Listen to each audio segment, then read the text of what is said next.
Good evening, everyone. Glad to be here again with all of you. And it's a very interesting topic. And then while I am living in a city, as Moshmi says, we will see what we can do with it. I have this question for all of you to just look at and ponder a little. Like we all had a wounds or something, no? Like let's say you get a cut on your hand or feet or somewhere on the body. And if you just don't do anything with it, just let it be. For a few days, if you let it be, what will happen? It will heal itself, isn't it? Same thing, like let's say if you see, there are lots of trees. There's a very beautiful flyer. They always make very beautiful flyers for these sessions. So this lady was hugging a tree. Now, if you've seen that there are sometimes if you go and cut a branch of a tree, and again, let that tree or that plant be, what will happen in time? You see, yes, so there's a little juice or a fluid comes out of it, but in time it gets healed. Not only it gets healed, in time another new branch will come out of it. Some new leaves come out of it. To the extent that may be one of the best branch of the tree, we don't know. What did we do? Absolutely nothing. That's the crux of it. You see, like nature has this ability of heal naturally. It is inherent in itself. Nothing needs to be done. And that's a power we will see if we can actually access today. As Moshmi just said, I moved from Chandigarh to Pune. And if you haven't been to Chandigarh, it is like one of the best kept secrets of India. It's a beautiful city, full of parks, and then very organized, very, very beautiful. So I enjoyed those last couple of years there. It's like also you get to be in nature, just that's like a part of your life. It's not something you have to try harder. But from there, when I came to Pune, it was, of course, the weather here is much more conducive, much more normal, neutral, you would say. But the rest of it is like a chaos. And then also I had a couple of busy months last. So after all that busyness, last week or so, we got an opportunity to go to just a retreat that Ananda has outskirts of Pune. And we went there, and all of a sudden, there was a break between the regular hustle bustle of the city and then the normal noisiness or the busyness that the cities carry. And then we were placed in there. And it was a very beautiful experience. Almost around 5 or 6 days we were there. And I remember the first day, because I carried all that restlessness with me there. It didn't leave me anywhere. But so first day I could see myself that, okay, I was still carrying a lot of anxiety or any of those kind of things in my mind. But in a day, because there was nothing else. Now the city was not bothering me. There was nothing else which was creating noise. Those noises were not there. I became much more quieter. Second day, noise was still there. Now you realize this was much difficult noise to conquer, which was now remained was only my own mind. And I think as a spiritual practitioner, that's what we work with. But the moment, even like the second, third day went by, and then mind also got used to the silence of that place. And then it understood that we are here not to do the regular hustle bustle. And then the last couple of days were very beautiful, very beautiful. I wouldn't say ecstatic or anything. Those are the wrong words. You see, like they were healing. We were all refreshed. There was a group of 12 of us, and every one of us in the last circle, they said this needs to happen frequently. Nature heals. What did we do? We actually did nothing. We just allowed it to help us to regain to ourselves. In Chandigarh, we used to go out in many parks, and one of the common person who would accompany us, or that we would accompany him, was Nayaswami Devarshi. And he has been a gardener, and he is much more in tune with nature because that was his profession in many ways, you said. So while walking one of the times, he just pointed a finger. This was a building, and a small shrub or a small tiny plant was coming out of it. And I was like, what kind of a place a plant chooses? No, it's like, what plant is that? We looked carefully, it looked familiar, but we couldn't figure out what it is. And they say it is a people tree. I said, like, people. Now, if you guys have seen a people tree, it is like a big, huge tree.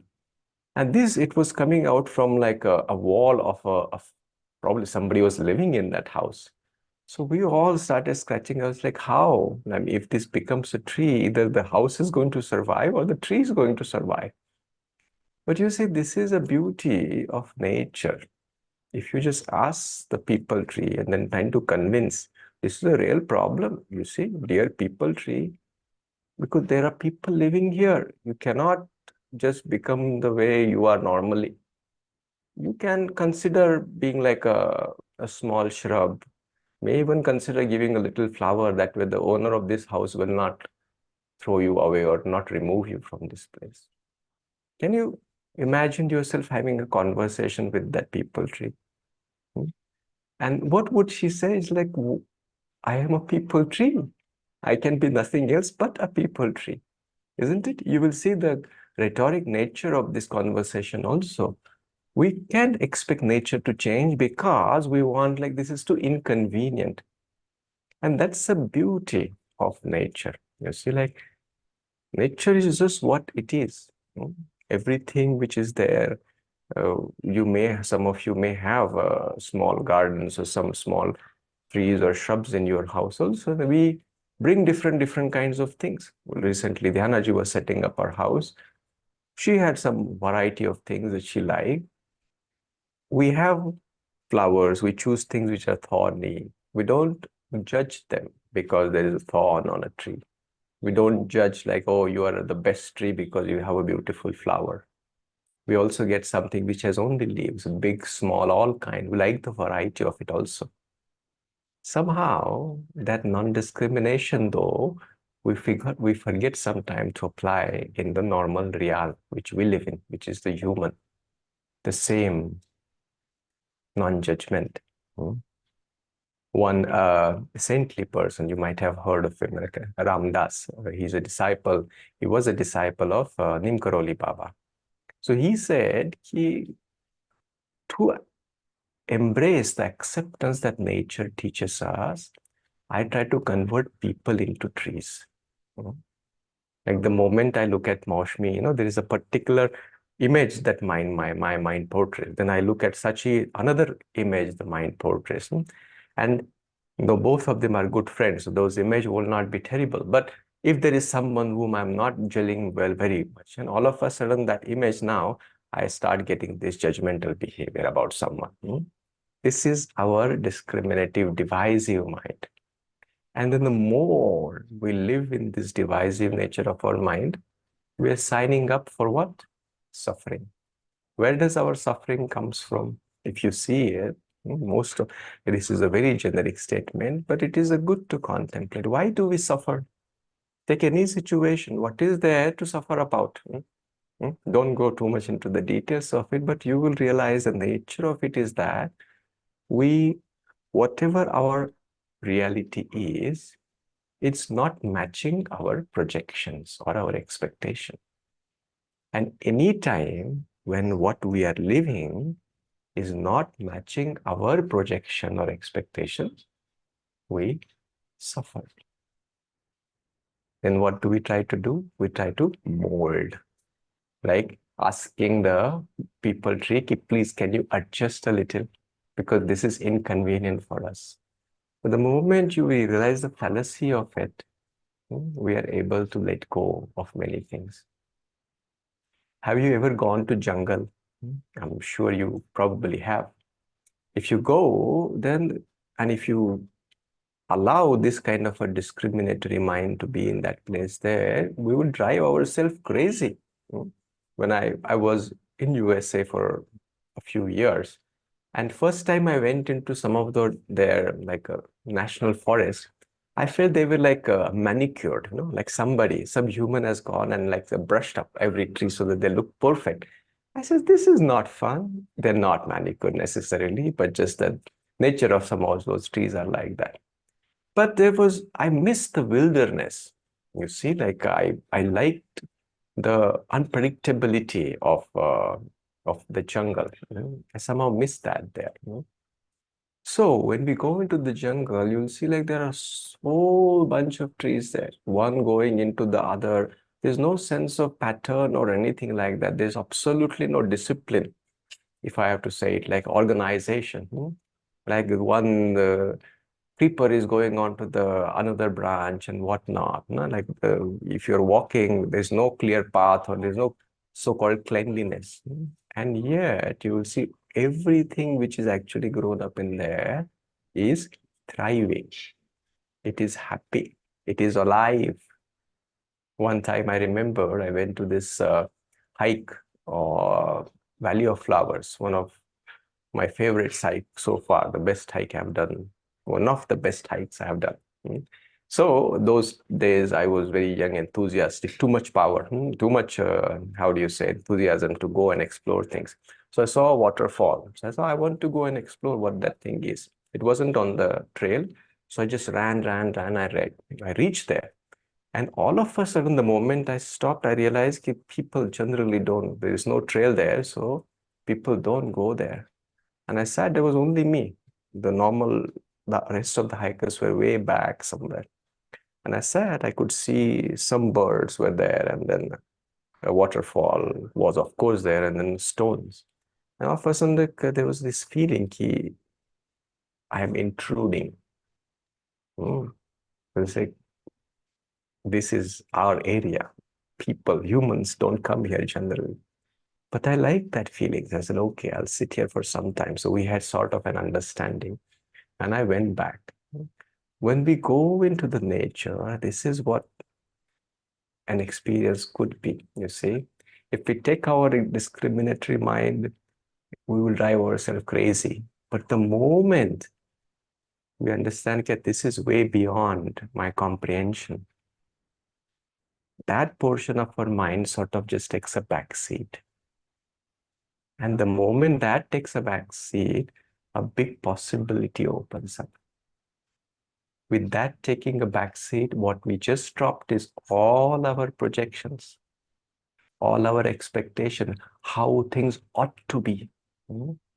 What is my understanding of things are. With that going beside, not only that, many things which basically stop us from experiencing from things as they are gets dropped. Our notion of what is happiness, our notion of what is freedom, everything gets sidelined. A good sense of surrender, we use this word surrender, but this is a surrender which happens automatically. It's not uh, uh, a dejected surrender, but surrender because there's too much now. And in that, when all this huge baggage that we normally carry is set aside, an openness comes. And then in that openness, when we walk, you may glance around, you will see trees and whatnot, but you're not trying to grasp, not try to understand and all of a sudden Google and figure out what is the nature of this tree. You just appreciate for what they are. Also, not appreciate in the sense of what a beautiful, just accepting their presence, accepting your presence and just walking. And in that moment, when we allow ourselves just to be, just the way we say there's a wound, don't worry about it. Don't do a lot of things. Don't touch it again and again. Just let it be and it will heal on its own. In the moments like these, when we are in a nature, in a jungle, which is just as God made it, no man has touched it. We allow ourselves to be as the divine God or the omnipresent spirit made it. We allow ourselves to be. And in that, there's a possibility of great healing. Thank you, friends. That's all I have to share today.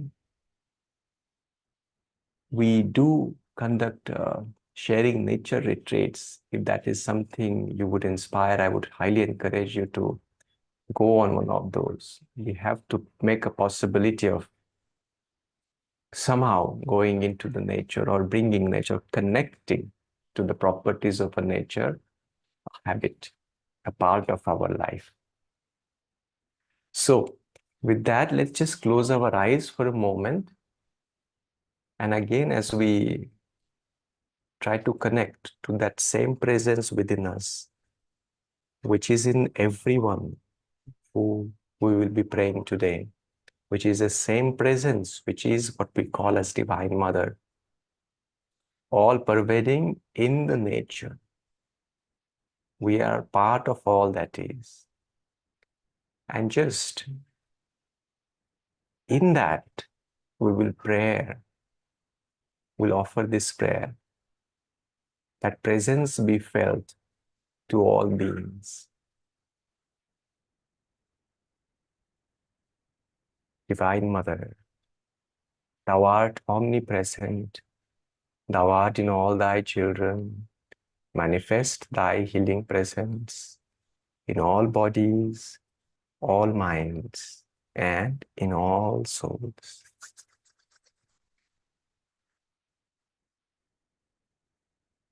Om.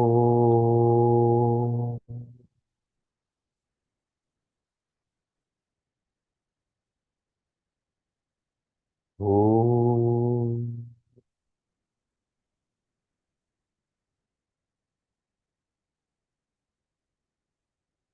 Om.